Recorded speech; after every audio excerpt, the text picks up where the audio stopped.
Hey, this is newest JBL Go 5 Bluetooth speaker, brand new.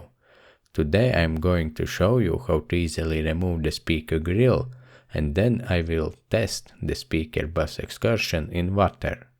As always, you can hear a huge bass frequency boost when it's in the water.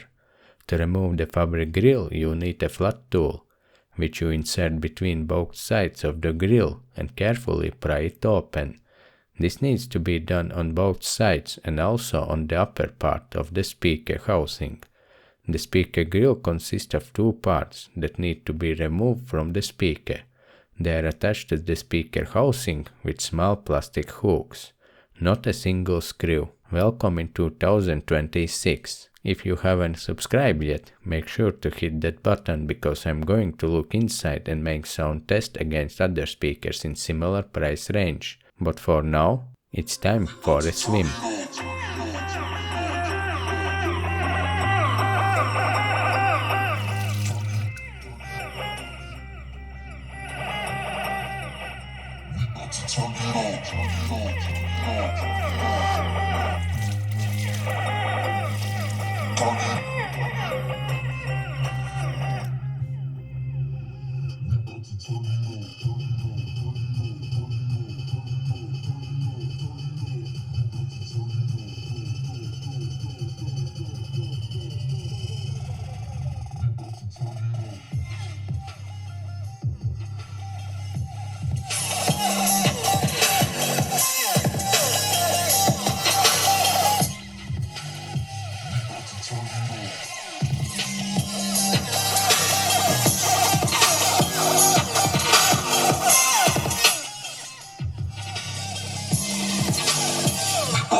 We about to turn it on.